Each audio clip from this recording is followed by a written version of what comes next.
They call him the postman because he delivers. Please welcome to the stage, Ben Thurston!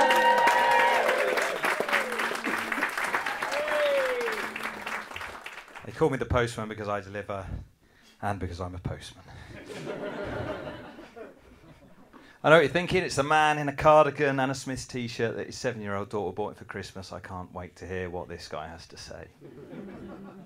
My name is Ben Thurston. My wife sometimes calls me Big T. For a long time, I thought that's because my surname begins with a T. It actually apparently relates to the size of my evening meal.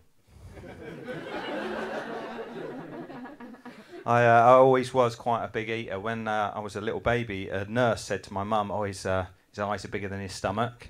And my mum said, yeah, he's a good eater. And the nurse said, no, he's got to have an operation.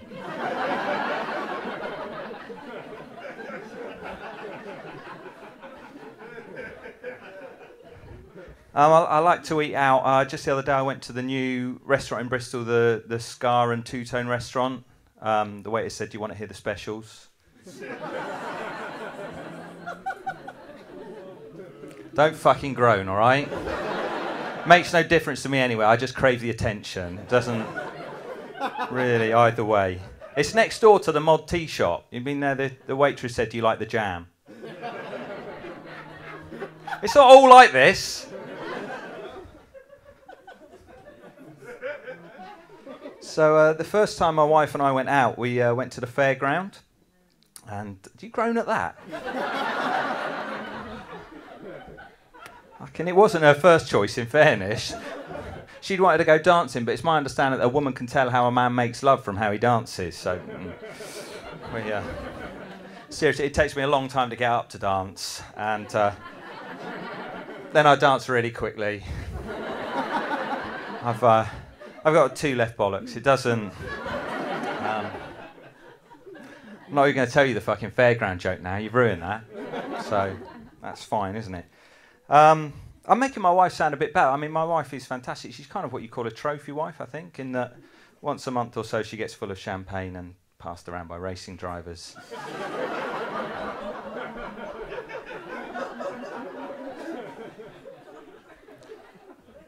So one of the main things about me is that I'm shit at work. But I'm really good in an interview. For an hour, I can convince you that I will be an asset to your organisation, as opposed to a hard-to-shift, untreatable, salaried parasite. I'm very much like Nick Clegg in that respect. And I've been thinking a lot about Nick Clegg recently because he makes me sad. And a particular thing I read about Nick Clegg, where he said that he was asked, like, how do you cope with the pressures of high office? And his answer, and you can find this on Wikipedia, it's there, he said, oh, well, you know, one of the things I like to do is put on music and cry. I'm not sure that strictly comes under the heading of coping, if I'm honest. And it makes me sad though, because we remember when he was in those TV debates, and he just looked great for a little while. He looked great, and everyone agreed with Nick, and it was all fantastic.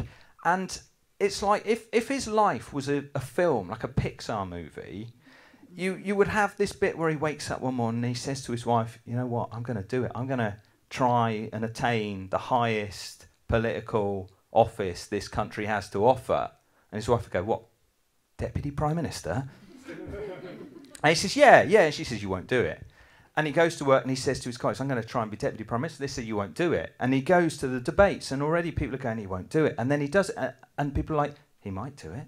He might do it. And the Pixar people are doing all this, it's exciting, we're working towards the climax. And then the election comes, and he does, and he's Deputy Prime Minister. And everyone goes, hooray! And if it was a Pixar film, that's where it would end. We wouldn't have to watch this brutal decline.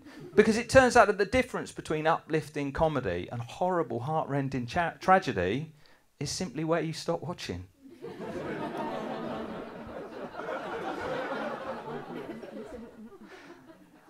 I did some research, right? Clownfish live for 6 years.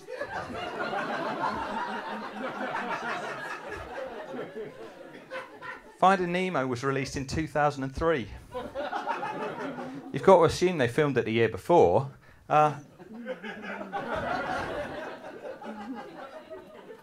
Nemo's dead. Nemo's children are dead. So that's Nick Clegg. My wife said to me recently, the kids want to get a dog. And I said, they're dirty, they smell, they make a mess of the house and the garden. And now they want a dog. That is a fucking proper joke, that one. That's the sort of thing you could send in to Radio 4 or something. And I'm just giving it to you. Well done. Like pearls before swine. Bristol swine. So we got a dog. And, you know, like they say, like a dog starts to look like its owner. Our dog looks like a fucking idiot. It's all right, because technically it's my daughter's dog. So that's all right. And I really worried that, like, if I got a dog, maybe I'd turn into, like, a dog person. Like, I don't mean like a dog person. I read this thing that in the 60s, American scientists gave a dog a human brain. Dog just ate it.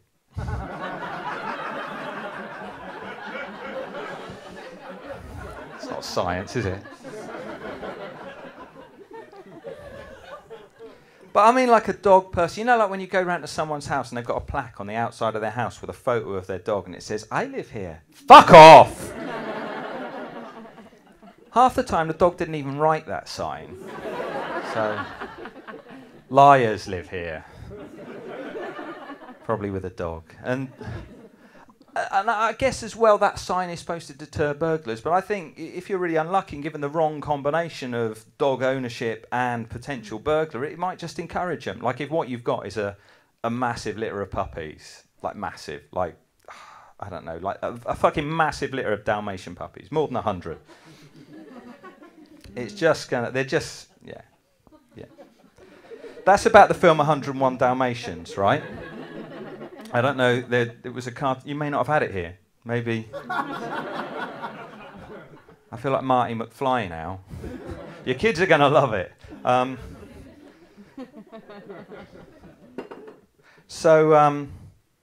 It's nearly time, I think, I've nearly got to go, but I just wanted to tell you this. I was dropping my kids off at school the other day. My son's 9, he's doing really well. They called me and they said he's reading books meant for 12-year-olds.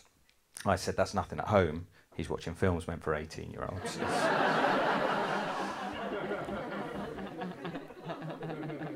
And in the playground, there was a little group of mums who'd just broken away from the main herd. Vulnerable. And they were getting quite agitated about something, getting upset. Clearly something was going on. And I knew one of them, so I went over and I said, what's the matter? What's going on?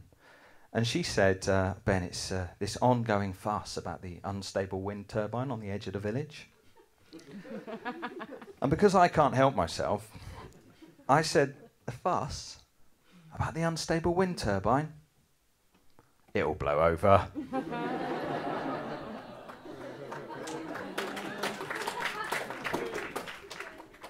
And she said it has blown over, a man's been killed. My name's Ben Thurston, thank you, good night. Ben Thurston, everyone!